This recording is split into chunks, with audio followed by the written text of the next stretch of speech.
Hi, folks.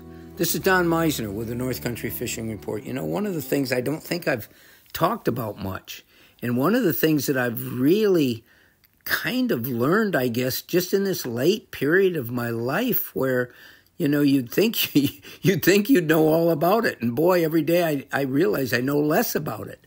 But one of the things that I've discovered is that when we talk about lures, these great lures that we use, we talk about drop shot lures that all the pros use on on the St. Lawrence River, or we talk about crankbaits, or it doesn't matter what lure we're talking about.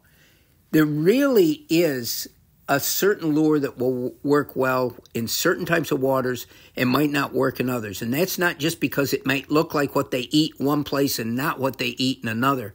It's more important in terms of how that lure can be navigated through the water structure that you're fishing. Now, let me be very basic.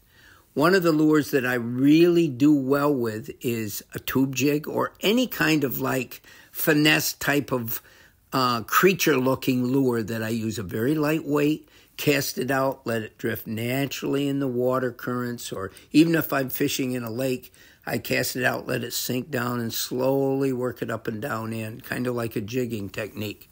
Well, that's fine, but what happens if the bottom is covered with slime, which it is right now, whether it's because of the floods or whatever, but the Grass River in particular has a bunch of green slime all over the bottom. It's almost like a very, very fine, slippery, weedy type of thing. But if I was to cast out where I know there's fish, and I let that lure fall naturally, what they say fish like to see, to the bottom, when it hits, as soon as it hits the bottom, it's covered in slime. And I don't care how good it looked before I got that slime on it, it's no longer an effective lure. The fish are going to see it. They're not going to hit it covered with weeds or slime or whatever. So in this case, that lure, to be effective, I've got to work it in a different way. I got to find a way where I can keep it going down kind of towards the bottom, but keep it from going to the bottom and still make it look like a good presentation.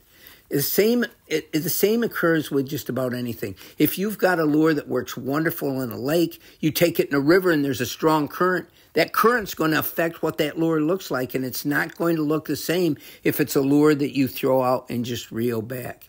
And I can go on about all kinds of different ways that a lure is either going to work or not work, depending on the type of water you're fishing. So this is one of the things you really have to learn. Each lure, if used to its utmost design, will catch fish. I don't care what you can go in a store and every single lure on that shelf will catch fish.